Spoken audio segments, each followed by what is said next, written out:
Hi, it's Jack at Backs, etc. And today, with my trusty assistant Sue, Hi. we're going to go through a full body joint mobility routine. This is a great little routine to get your joints nice and limber. You can do it every day. In fact, you should do it every day. It should only take about 5 to 6 minutes. Also great to do before a workout or an athletic event. And we're going to aim to do between 5 to 10 reps of each of the exercises.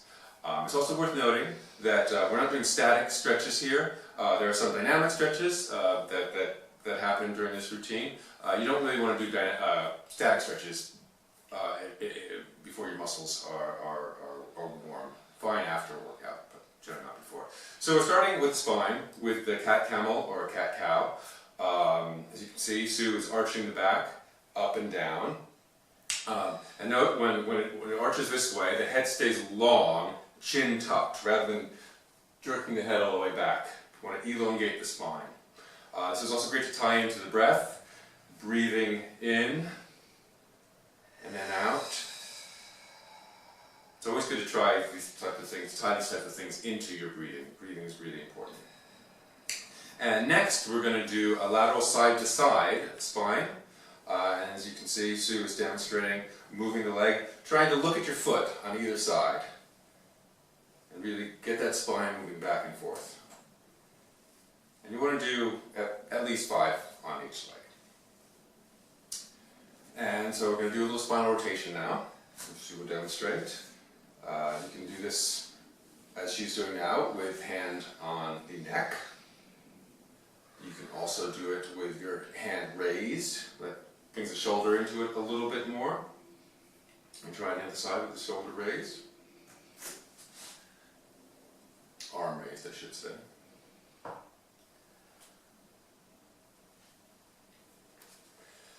And you can do a little rocking now. This is nice for the hips and the shoulders. It's also worth noting foot position. On any of the quadrupeds, you can see that Sue is going into plantar flexion now. It's good to do both of them. You can do some of them with your toes flexed like that. Get a little bit of a stretch there in the foot, and you can vary it with the toes pointed out to get a little bit more of a plantar flexion stretch. And now we're going to get into lunge position. This is an oldie but a goodie, and as you can see, it's a subtle movement. You don't have to dive all the way into it. You want to keep upright and keep fairly neutral spine. You're really moving from just the hip flexor here, and you can do a lot with a little on this one. You can raise your arm up as well if you want to get an extra stretch, like that, down the side. Very nice. And you can demonstrate the other side now. A lot of us suffer from tight hip flexors, sitting at desks all day, so this is definitely a good one to do. And now we're going to get into what's called a 90-90 leg pose. Notice the legs each at 90 degrees, and Sue is stretching down from one side to another. There's a little spinal rotation, but it's less about moving the spine and more about opening the hips up a little bit. And we can swap over to the other side.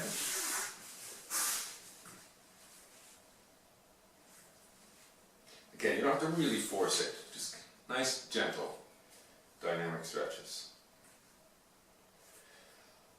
And now Sue's going to come into a lounge chair or a crab walk. Get some shoulder extension. This is a really nice one. Again, another thing we oftentimes suffer with, many of us suffer, is with tight pecs and front shoulders because we're hunched over laptops, mobiles all the time. This is a really good one for it. So now, if you can go onto your back, Sue's going to do some alternate single leg raises. I'm sure you've seen these before. And we do a lot of work on the hips, but it's important. And now Sue's going to do some hip circles. with either leg, starting with the bent leg. It's a little bit easier, and you want to do at least 5 in either direction. They can also be done with a straight leg to get it a little bit more challenging, and trust me, those can really start to burn. So you can demonstrate on the other leg with a straight leg.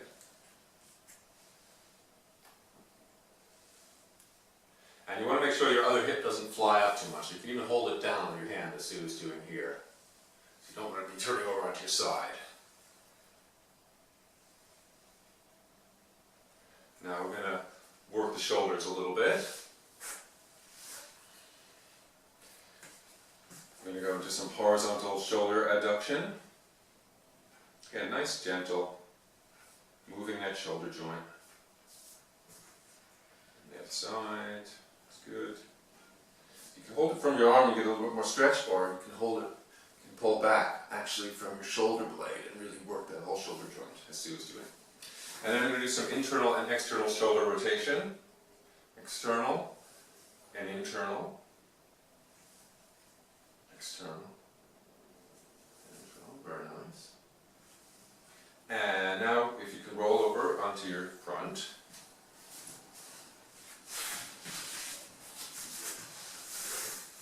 You're going to bend one arm and straighten out the other arm. You're going to lift up a little bit, look towards your bent arm.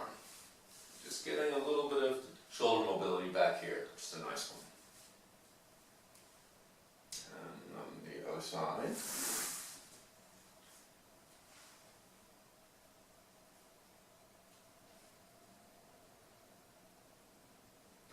Now if I can get you onto your hands and knees again, we're going to do some wrists. Wrists are often neglected, we use them for everything. But yeah, we don't spend enough time really taking care of them. So first we'll start, as you can see, Sue is doing little wrist rotation. So keeping her hands planted and just trying to rotate her wrists around, and the whole arm is really moving as much as possible.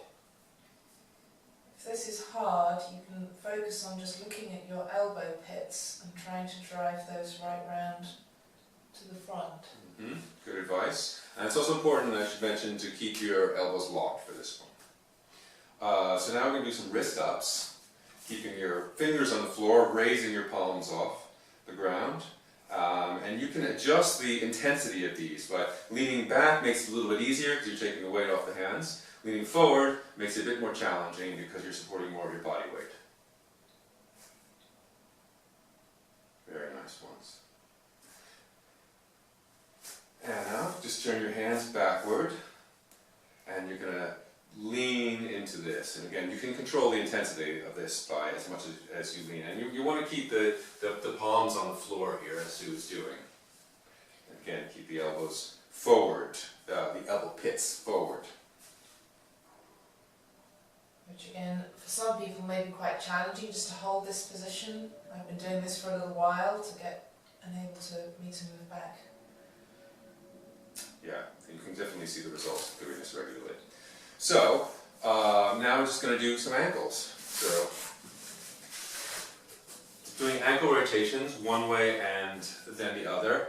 As Sue is doing, it's really nice sometimes to, if you can put your hands down on your knee and you can drive and get a little extra stretch, a little extra rotation, and a bit of extra stretch on the calf as well. So yeah, and you can control the intensity using your own body weight here. A lot of us suffer from really inflexible ankles. So this is definitely another important one.